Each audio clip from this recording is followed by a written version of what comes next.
এই অফিসগুলো দোষ করেছে, এই ভবন এই অফিসগুলো দোষ করেছে। আপনারা রাস্তায় যান না, আপনারা বিল্ডিং এর সামনে যান না। আপনারা সেটাকে ঝুঁকির মুখে ফেলেছেন। আপনাদেরকে যে দাবির কথা আপনারা বলছেন, আমি বলছি যে টিভিটা অলরেডি স্টোর যাচ্ছে, কিন্তু আপনারা এলাকাটাকে ঝুঁকিপূর্ণ করে ফেলেছেন। আপনারা 10 জন আসছেন, আপনারা সঠিক নিয়তে আসছেন, একজনকে দরকার। আপনারা অনুগ্রহ করে এই রাষ্ট্রীয় গুরুত্বপূর্ণ স্থাপনাটা আপনারা শান্তিপূর্ণভাবে ছেড়ে দেন। আর আপনি যেটা বলছেন, আপনারা এই গত 3 দিনে 4 দিনের কার্যক্রম আপনারা দেখছেন না, আপনারা দেখছেন না টিভিতে যে স্ক্রল গিয়েছে যে মাননীয় প্রধান বিচারপতি পদ থেকে নীতিগত সিদ্ধান্ত নিয়েছেন। আর কি চাচ্ছেন এখন?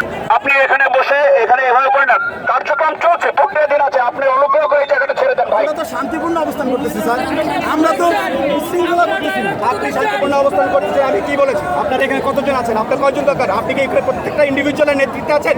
সবাই প্রত্যেকটা ইন্ডিভিজুয়ালের বিহেভিয়ার কন্ট্রোলার আপনি আছেন। আপনি এখানে প্রত্যেকটা ইন্ডিভিজুয়াল বিহেভিয়ার শান্তিপূর্ণ অবস্থা। আপনার ইনস্ট্রাকশন 100% ফলো করবে এখানে। এখন আপনি একটা গ্যারান্টি দিতে পারেন?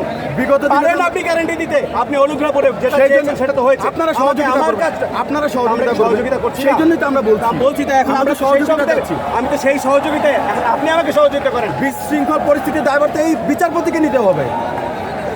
ওনাকে নিতে হবে। উনি পরিস্থিতি এই হয়, অনেকে নিতে হবে, তাকে নিতে হবে। এই অফিসগুলো দোষ করেছে, এই ভবন এই অফিসগুলো দোষ করেছে। যান না, আপনারা রাস্তায় যান না, আপনারা বিল্ডিং এর সামনে যান না। এখন আপনাকে তার জন্য অপেক্ষা করতে হয়। আপনারা এই কমপ্লেক্সের সামনে গিয়ে অপেক্ষা করেন, সামনে গিয়ে অপেক্ষা করেন। কতক্ষণের মধ্যে আমরা অফিসিয়ালি ডিক্লারেশনটা পাবো, এটা আমরা তো চাইছি।